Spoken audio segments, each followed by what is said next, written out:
벌써 10월이 이제 끝나갑니다. 불과 2주 전만 해도 날씨가 굉장히 더웠었는데요. 저는 이 상하이의 날씨에 굉장히 당황했습니다.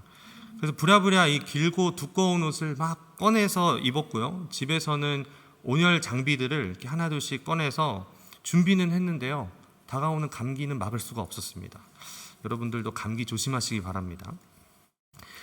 흔히들 인생을 B와 D 사이의 C라고 얘기를 합니다. 들어보셨죠? B는 태어났다라는 단어인 birth고요. D는요, 죽음을 뜻하는 death, 그리고 그 가운데 C, choice, 선택이 있다라는 뜻입니다. 그런데 그 선택이 쉬우시던가요? 저는 이 선택이 너무나 어렵다는 생각이 듭니다. 여러분은 오늘 예배 후에 점심 때는 뭐 드실 건가요? 막 지금부터 고민하시는 분들이 있으실 겁니다. 이미 결정을 끝내신 분들도 있겠지만 때로는 이 점심 하나 선택하는 것도 굉장히 어렵습니다. 잠깐 저희 고등부 얘기를 좀 드리면요. 저희 고등부 아이들이 예배가 끝나면 주일날 집에 바로 가지 않고요. 공과가 끝나고도 집에 가지 않고 이렇게 모여 있습니다. 그 강대상 쪽에 딱 모여가지고 이렇게 동그랗게 앉아서 자기들끼리 막 30분 동안 막 이런저런 얘기를 열심히 합니다. 그래서 저는 처음에 이 아이들이 이제 설교를 듣고 나서 말씀 나눔을 이렇게 열심히 치열하게 하는 줄 알았거든요. 그래서 이 기쁜 마음에, 뿌듯한 마음에 이제 그 아이들이 모여 있는 데로 갔는데요. 무려 30분 동안 뭐 먹을지 고민을 하더라고요. 오늘은 맥도날드 가자. 나는 돈가스 먹겠다. 그거 우리 지난주에도 먹었다. 맛없다. 나는 떡볶이 먹겠다. 그렇게 30분, 때로는 1시간 동안 이야기를 하다가 결국에는 마라탕을 먹으러 갑니다. 이런 고등부에 오셔서 선생님이 돼주시면 이 선택을 조금 도와주실 수 있는 좋은 기회를 제공해 드릴 수 있습니다. 좋은 선택을 해주셔서 아이들을 잘 이끌어 주시는 교사들을 우리 고등부에서 계속 모집하고 있는데 안 오시더라고요. 저는 아직 어린 두 자녀를 키우고 있는데요. 저와 제 아내는 이 아이를 키우면서 무엇을 선택해야 할지, 무엇이 더 좋을지 많은 고민을 합니다. 이 상하이에 오기로 결정한 이후로부터는요, 어디서 살아야 할지, 또 무엇을 먹어야 할지, 어떻게 키워야 될지, 또 어떻게 혼을 내야 할지, 정말 매 순간이 결정의 순간입니다. 아이를 다 키우시고 시집 장가 보내신 분들도 선택해야 될 게 너무 많다고 말씀하세요. 40대, 50대, 60대, 70대가 되어도 인생은 정말 선택이라고 얘기할 수가 있습니다. 최근에 어떤 목사님께서 저에게 한 책을 이렇게 추천을 해주셨는데요. 혹시 이 책 아시나요? 예수님이라면 어떻게 하실까? 혹시 이 책 들어보셨나요? 무려 1896년에 이제 출판된 정말 기독교 고전인데요. 소설책입니다. 제가 어릴 적에는 이 책을 한번 읽었었는데 그때는 별로 이 내용이 와닿지 않았거든요. 근데 이번에 목사님의 추천으로 이 책을 읽다 보니 그 안에 있는 내용들이 상당히 많이 제가 와닿더라고요. 읽어보신 분들은 아주 잘 아실 겁니다. 첫 번째 챕터부터 정말 흥미로운 이야기로 시작이 되는데요. 이 책을 잠깐 이야기를 드리면요. 경제적으로 안정된 이 레이먼드시에 레이먼드 제일교회가 있었습니다. 중산층 이상의 경제적으로 좀 부유하고요. 지역 유명 인사들과 지성인들이 그 교회의 교인들이었습니다. 그 교회 목사님은 헨리 맥스웰이라는 분이셨는데요. 설교를 아주 뛰어나게 잘하는 그 지역 안에서 아주 유명한 목사님이셨습니다. 그런데 어느 날 주일에 충격적인 일이 벌어집니다. 그 교회 성도들 중에서는 도무지 찾아볼 수 없는 누추한 차림의 노숙자 같은 분이 설교가 끝나고 예배를 마쳐야 되는 그 순간 일어나서 갑자기 성도들을 향해서 이런 말을 하기 시작합니다. 좀 긴데요. 제가 읽어드리겠습니다. 목사님께서는 예수님을 믿는 사람들은 그분의 발자취를 따라야 하며 그 발자취는 곧 순종, 믿음, 사랑, 그리고 본받음이라고 역설하셨습니다. 그렇지만 목사님께서는 예수님의 발자취를 따른다는 참된 의미, 특히 마지막 단계인 본받음에 대해서는 말씀하시지 않은 것 같군요. 여러분 같은 그리스도인들은 예수님의 발자취를 따른다는 것이 과연 무엇을 의미한다고 생각하십니까? 저는 직업을 얻기 위해 사흘 동안 이 도시의 구석구석을 돌아다녔습니다. 그러는 동안에 동정이나 위로의 말 한마디라도 해주신 분은 여기 서 계신 목사님 한 분밖에 없었습니다. 추측하건대 여러분은 떠돌아다니는 실직자들이나 거지들이 너무 많다 보니까 차츰차츰 만성이 되어서 나중에는 어떤 사람이 구걸하더라도 무관심해졌으리라 생각합니다. 물론 여러분께서 모두 다른 일을 제쳐놓고 저 같은 실직자들에게 직업을 구해주기 위해 발벗고 나설 수는 없다고 이해하고 있습니다. 다만 내가 궁금한 것은 예수님을 따른다는 것이 도대체 무엇을 의미하냐는 것입니다. 주님을 따른다는 것은 예수님께서 이 세상에 계실 때 행하신 것처럼 여러분 스스로 고통의 십자가를 지고 여러분 자신을 부정하면서 길 잃은 자들과 고통받는 자들의 구원을 의미하고 있다는 것을 알고 계십니까? 하지만 아직도 저는 이해할 수가 없습니다. 이따금 저는 교회에 다니지 못하는 수많은 사람들이 가난과 배고픔에 허덕이면서 새방에서 초라하게 죽어가고 일자리를 찾아 거리를 방황하고 점점 빈곤과 술과 죄악에 빠져들고 있는데도 불구하고 이처럼 큰 교회를 다니는 사람들이 좋은 옷을 입고 호화로운 저택에 살면서 사치품을 사기 위해 돈을 물쓰듯 하고 여름 휴가를 즐기기 위해 먼 곳까지 놀러가고 하는 것을 볼 때 자꾸만 의아한 생각이 듭니다. 이 말을 하고요, 자리에 탁 쓰러집니다. 그리고 얼마 후에 소천을 하게 되고요. 이 사건은 헨리 맥스웰 목사님과 몇몇 성도들에게 아주 큰 영향을 끼칩니다. 사실 우리도 종종 하는 고민이지 않습니까? 세상에 어려운 사람들이 이렇게나 많은데 내가 이만큼 누리면서 살아도 될까? 누리면서 사는 것까지는 괜찮은데 그들에 대해서 이렇게까지 관심 갖지 않고 사는 것은 괜찮을까? 예수님은 당신의 고난에 동참하라고 말씀하셨는데 내 기도의 제목들은 내 고난에서 벗어나게 해달라는 것이 전부일 때, 그리고 주를 위한 고난을 내 인생에서 찾아볼 수 없을 때 내 신앙생활이 정말 참된 신앙생활일까? 이런 마음이 우리 안에 찾아오면서 죄책감과 책임감이 들어있죠. 헨리 맥스웰 목사님의 이 교회에 들어왔던 이 남자는요, 모든 기독교인들이 고민하고 있는 그 현실을 그대로 반영해서 보여주었던 겁니다. 이 책에 보면요, 이 일이 일어난 후에 맥스웰 목사님은 성도들에게 한 가지 제안을 하는데요, 제가 다시 한번 읽어드릴게요. 나는 우리 제일교회 교인들 중에 앞으로 1년 동안 무슨 일을 하든지 먼저 예수님이라면 어떻게 하실까 하고 자기 자신에게 물어본 다음 그 해답에 따라서, 즉 예수님께서 하시리라고 짐작되는 그대로 행하겠다고 진지하고도 정직하게 서약하는 지원자들이 있기 바랍니다. 이렇게 이야기를 했습니다. 예배가 마친 후에 50명 정도의 성도들이 모였고요. 그 가운데는 신문사의 사장, 철도회사의 소장, 작가, 유망한 성악가, 돈이 많은 부자들도 있었습니다. 그들이 1년 동안 자신의 일상생활에서 내리는 모든 결정에 앞서서 예수님이라면 어떻게 하셨을까라는 기준을 가지고 살아간 내용들을 이렇게 책에 소설로 이렇게 잘 기록해 놨습니다. 책을 계속 읽어가다 보면요, 이 기준에 따라서 사니까, 예수님이라면 어떻게 하셨을까를 고민하면서 사니까 기적이 일어나더라.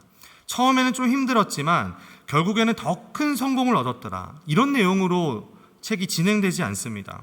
예를 들면요, 철도 공장의 소장은요, 자신의 그 결정 때문에 가족들에게 배척을 받았고요, 사회적 지위와 재산상의 막대한 손실을 입었다는 설명으로 그 이야기가 마무리가 됩니다. 신문사 사장은요, 모든 신문의 광고가 다 끊겨서 정말 폐업의 위기를 겪기도 했고요, 유망한 성악가는 자신의 좋은 기회를 두고 그것을 포기해서 명예와 또 모든 것을 잃게 됩니다. 물론 여기 나오는 등장인물들의 삶과 신앙적인 선택이 다 옳다 이런 것만은 아닙니다. 그러나 이 책은요, 우리에게 아주 중요한 한 가지 기준을 던져주는데요, 바로 예수님이라면 어떻게 하실까? 예수님이라면 직장 생활을 어떻게 하실까? 예수님이라면 아이들을 어떻게 키우실까? 예수님이라면 집안일을 어떻게 하실까? 예수님이라면 내가 번 이 돈을 어떻게 사용하실까? 저는 이 고민을 하면서 살았던 사람이 우리가 읽은 본문의 에녹이라고 생각을 합니다. 구약 성경에는요, 죽음을 경험하지 않은 두 사람이 등장하는데요, 누군지 아시나요? 한 명은 오늘 본문에 읽었던 에녹이고요, 또 한 사람은 엘리야입니다. 엘리야. 그렇죠? 죽음을 보지 않고 승천하는 이 복을 누린 사람은 창세부터 지금까지 단 2명밖에 없습니다. 심지어 예수님도 죽음을 경험하셨죠. 그런데 이 두 사람 중에 엘리야는 우리가 충분히 그럴만하다고 생각하실 수 있습니다. 선지자로 열심히 살아냈죠. 가장 악하다고 얘기하는 이스라엘의 아합 왕과 이세벨을 대적해서 수많은 사역을 했고요. 자신의 삶이 우울증 속에 있는지도 모르고 열심히 사역하다가 지쳐 쓰러질 정도로 사역에 자신을 내던졌던 사람이 엘리야였습니다. 850대 1로 갈멜산에서 싸운 사람도 엘리야였고요. 수많은 기적을 일으킨 사람도 이 엘리야 선지자였습니다. 열왕기상 17장부터 열왕기하 2장까지 이 8장에 걸쳐서 엘리야의 이야기가 등장하는데요. 우리는 그 이야기를 읽다 보면 이런 사람이야말로 이 복을 받을 수 있구나라는 것을 정말 느낄 수가 있습니다. 그런데 에녹에 관한 말씀을 보면요, 성경 전체 속에서도 도대체 에녹은 뭘 잘했을까? 단 10절 등장하거든요. 10절. 그 10절 속에도 대부분은 족보입니다. 누구의 아버지, 누구의 아들, 이 내용이 전부고요. 우리가 읽은 4절. 죽지 않고 승천하는 복을 받았다면 뭔가 정말 두드러진 사건들이 있고 그 삶에 대단한 무언가가 있어야 할 것 같은데 에녹에 관해서는 그 글이 별로 없습니다. 도대체 에녹은 무엇을 잘했길래 태초부터 주어지는 이 단 2명만 누린 죽지 않고 승천하는 복을 받았을까요? 제가 한국에 있을 때 체크카드를 하나 발급받은 적이 있습니다. 이 카드는요, 여행에 아주 최적화되어 있는 카드여서 환전을 할 때 수수료가 없습니다. 우대 100%, 아주 좋은 카드죠. 그래서 이 여행을 위해서 제가 이 카드를 발급해두고 제 교회 사무실에 이제 서랍에 잘 두고 여행을 갈 때 가져가려고 이제 생각을 하고 있었습니다. 그리고 드디어 온 가족이 함께 일본 여행을 가게 됐는데요. 환율도 100% 우대를 받을 수 있고 아주 당당하게 제가 나만 따라오라고 하고 갔는데요. 공항에 도착해서 ATM에 갔는데 카드가 없는 겁니다. 공항에서 돈을 찾아서 출발해서 렌트카도 빌려야 되고 뭐 이것저것 사용을 해야 되는데 여행 기간에 쓸 모든 돈을 이미 환전을 다 해놨는데 카드를 한국에 두고 온 겁니다. 어떤 책에 보니까요, 물건을 잃어버리면 6단계의 과정을 거친다고 하더라고요. 첫 번째 단계는요, 논리적인 과정입니다. 제 가방을 막 뒤져봐요. 혹시 떨어지지는 않았나? 어디에 빠지지는 않았나? 논리적으로 제가 걸어왔던 길을 쫙 뒤집어 봅니다. 그리고 생각을 뒤집어 보다가 기억의 저 끝에서 교회 사무실 서랍에 넣어놓고 꺼내지 않았다는 사실을 알게 돼요. 두 번째 단계는요, 자책입니다.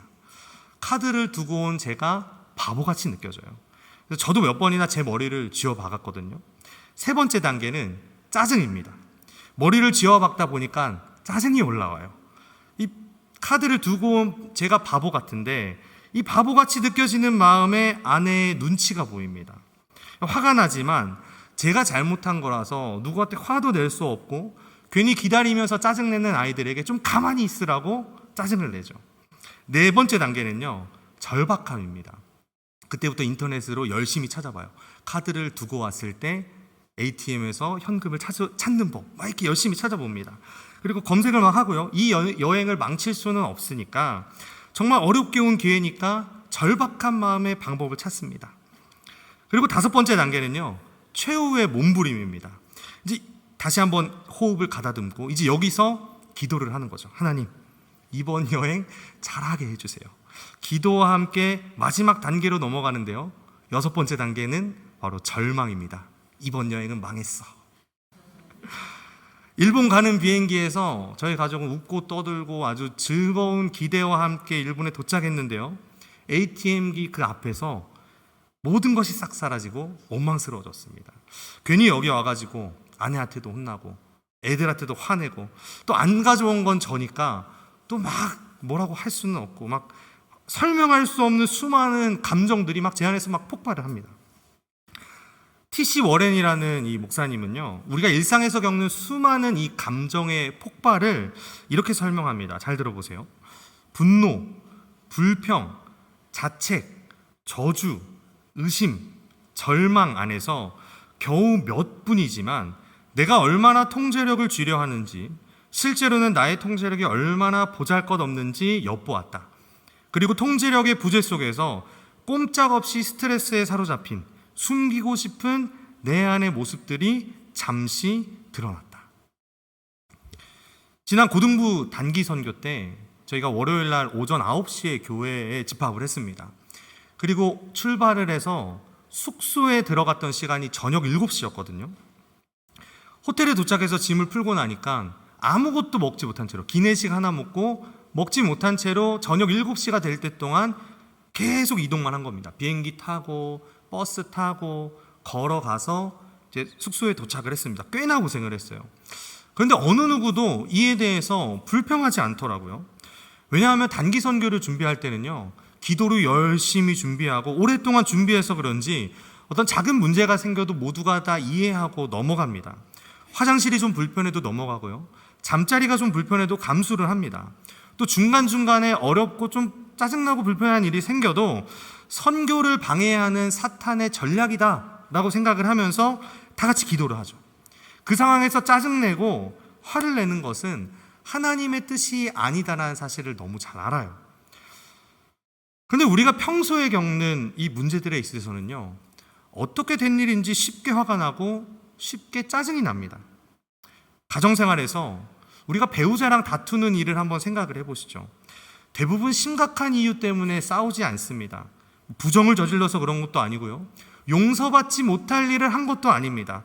그저 여기에 있는 물건을 여기에 뒀을 뿐이에요. 아이들을 키우다 보면요, 화가 많이 나는데요, 돌아보면 정말 대수롭지 않은 문제들이 반복될 경우, 그게 대부분입니다. 또 내 몸이 좀 특별히 많이 아프거나 지쳐 있을 때는 더 화가 많이 나죠. 그렇게 화를 낼 때 그 가운데 우리 속에 숨겨져 있던 분노, 불평, 자책, 저주, 의심, 절망이 고스란히 드러난다는 겁니다.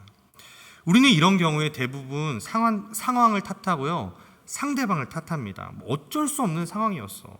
저 사람이 나를 화나게 했고 물건을 여기다가 둬야 되는데 여기다 뒀으니까 나는 화내는 게 정당해. 한두 번도 아니고 내가 어떻게 참아.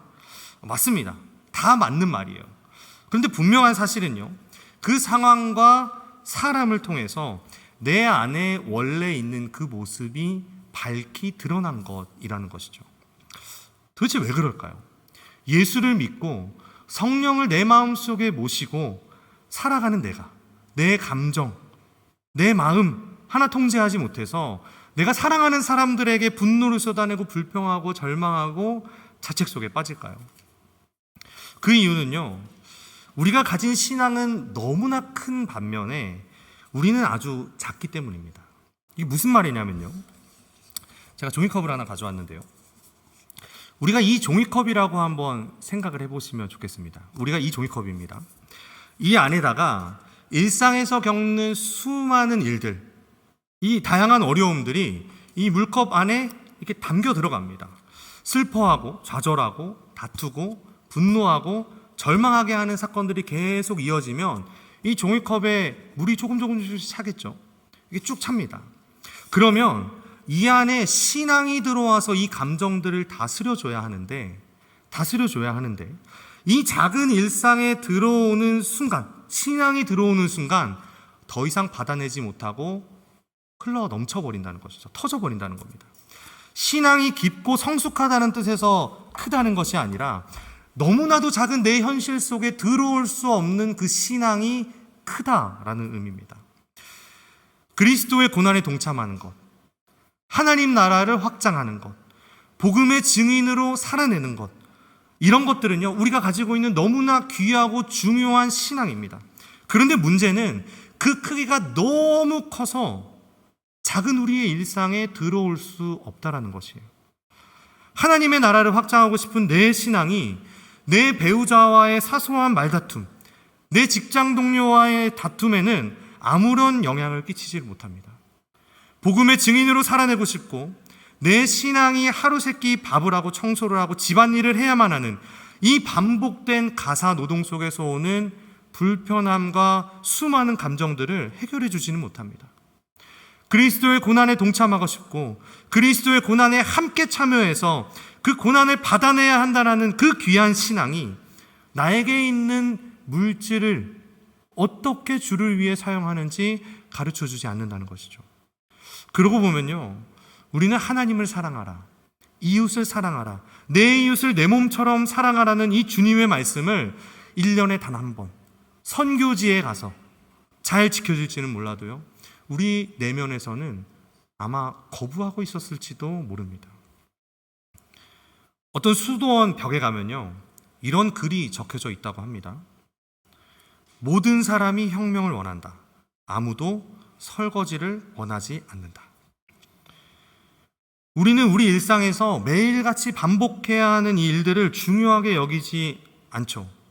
근데 설거지를 하지 않고는 주님의 위대한 일을 할 수 없다는 것입니다.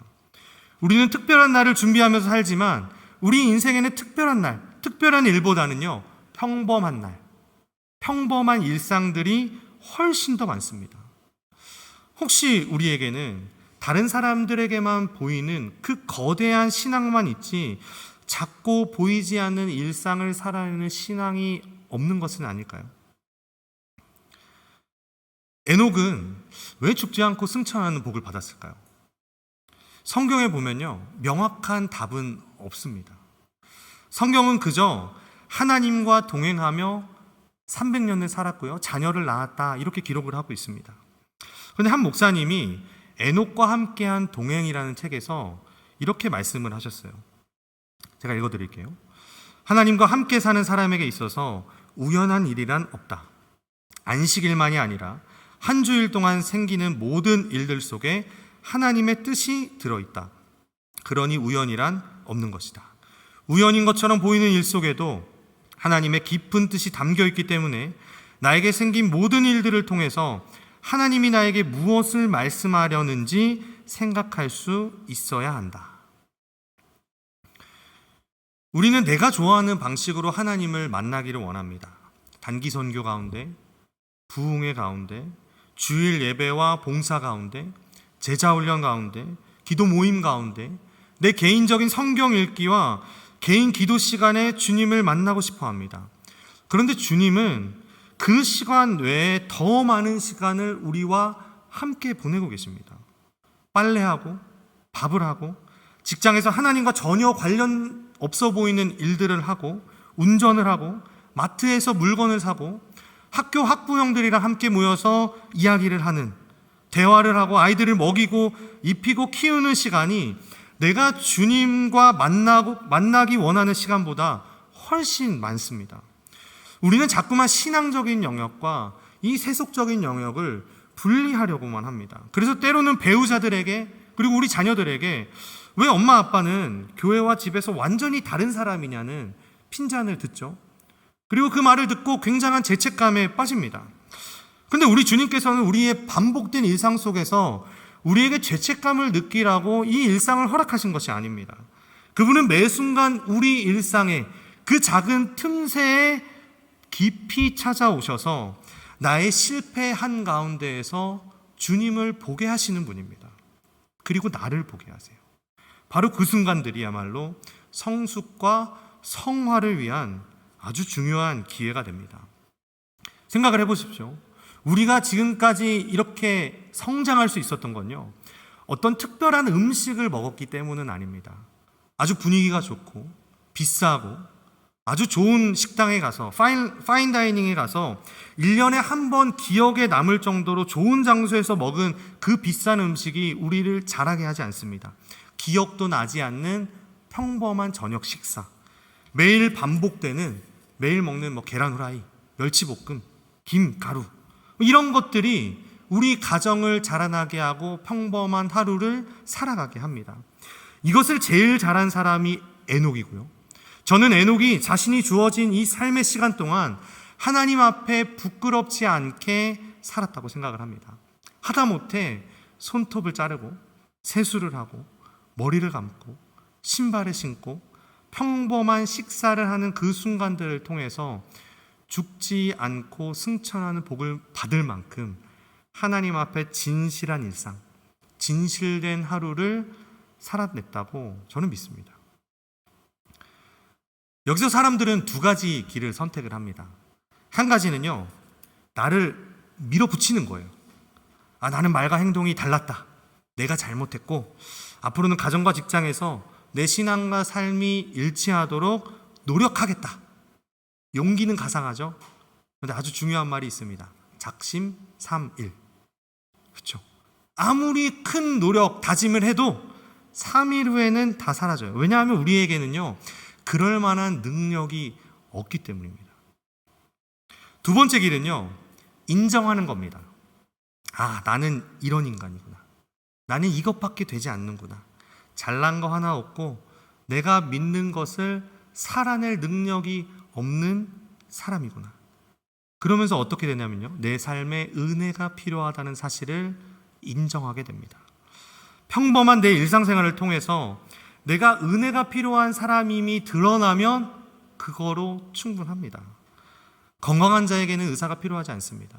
우리 주님도요, 병든 자, 연약한 자, 소외된 자, 죄인들을 찾으러 이 땅에 오신 분입니다. 잃어버린 자를 찾기 위해서 이 땅에 오셔서 우리와 똑같은 육신을 입으시고요, 우리와 똑같은 수치를 경험하셨습니다. 그래서 매 순간 우리가 삶에서 실패하고 또 실패해도 우리 입술에는, 우리 마음 가운데에는 이 질문만 있으면 됩니다.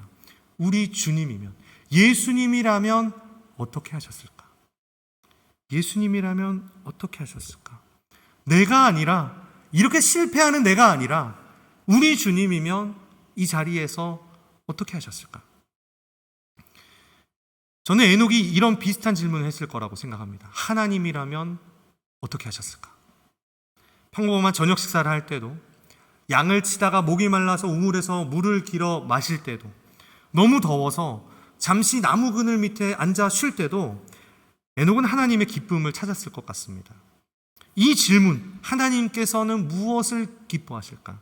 이 질문을 가지고 평범한 일상을 살아냈던 에녹은요, 믿음의 조상 아브라함, 엄청난 약속을 받았던 다윗, 수많은 민족을 이끌고 400년 만에 애굽에서 이 유대인들이 이끌어낸 모세도 받지 못했던 이 죽지 않고 승천하는 복을 받았을 거라고 저는 생각이 됩니다. 평범한 일을 훌륭하게 해냈던 에녹에 대해서 성경이 아주 담백하고 평범하게 단 4절에 이렇게 기록한 것은 우연은 아니라고 생각을 합니다. 마치 하나님께서 이렇게 말씀하시는 것 같아요. 인생은 이렇게 사는 거야. 가장 큰 상급을 받는 사람은 이렇게 사는 거야. 이 땅에서 자신의 이름이 높여지지 않았던 사람, 드러낼 것도 보여줄 것도 전혀 없었던 사람, 그러나 평범한 일상을 온전히 하나님께 드렸던 사람, 지금도 하나님은 그런 사람을 찾으시고요, 그런 사람에게 상 주시는 분이십니다. 고린도전서 10장 31절 말씀을 우리 다 같이 한번 읽어보겠습니다. 시작. 그런즉 너희가 먹든지 마시든지 무엇을 하든지 다 하나님의 영광을 위하여 하라. 아멘. 말씀을 맺겠습니다. 사진 하나를 보여주시죠. 네. 무슨 글인지 보이시나요? 여러분들이 아주 잘 아시는 히브리어입니다. 네. 이 독실한 유대인들은요, 화장실을 사용한 후에 조금 민망하지만요, 몸을 깨끗하게 하고 하나님께 기도를 한다고 합니다. 여기 맨 위에 보면 아시르 야차르라고 이렇게 되어 있는데요, 아시르 야차르라는 이 기도문을 외운대요. 화장실을 사용하고, 좀 민망하기도 한 이 기도문을요, 천지를 창조하신 하나님께서 인간의 몸의 가장 지저분한 곳까지도 관여하신다는 것을 기억하기 위해서 감사의 기도를 드린다고 합니다. 제가 이 기도문을 번역을 했다가 읽기에 너무 민망해가지고 나중에 기회가 되시면 한번 찾아보시면 됩니다. 나의 하루 중에 가장 품위가 떨어지는 그 순간, 누구에게도 구체적으로 말할 수 없는 그 순간을요, 예배의 시간으로 삼는 거예요. 이렇게 한번 오늘을 마무리해 보시면 어떨까요? 대부분요, 하루 마무리하면서 양치하시죠. 그렇죠, 양치. 저희 가정도 아이들과 이렇게 하루를 마무리할 때 양치를 하는데요, 세면대에서 이렇게 양치를 해주고 거울에 이렇게 같이 앞에 섭니다. 그러면 이렇게 여기에 치약이 잔뜩 묻은 채로 이렇게 올려다 보면서 저를 보고 싹 웃어요. 그러면 얼마나 예쁜지 정말 정말 꽉 이렇게 하고 싶습니다. 너무 귀여워서. 근데 우리 하나님도 그러세요. 하나님도 거울에 비친 우리의 모습을 함께 보면서 우리의 얼굴은 지치고 피곤하고 때로는 더 이상 아름다움을 찾아볼 수 없는 것 같아 보여도 하나님은 그 아이를 보는 것처럼, 부모가 자신의 아이를 사랑스럽게 보는 것처럼 하나님은 우리를 그렇게 보신다는 겁니다. 이를 닦으면서 거울을 볼 때마다 내 지쳐있는 하루를 마무리하면서 나를 사랑하시는 그 하나님의 눈으로, 그 주님의 눈으로 우리를 보실 수 있기를 바랍니다. 교회 문 밖을 나가시면서요, 나에게 주어진 이 평범한 하루에 오늘 하루 예수님이라면 어떻게 하실까? 이 질문을 던지면서 한 번쯤은 그렇게 도전해 보시는 우리 상하이 한인연합교회 성도님들 되시기를 주님의 이름으로 축복합니다.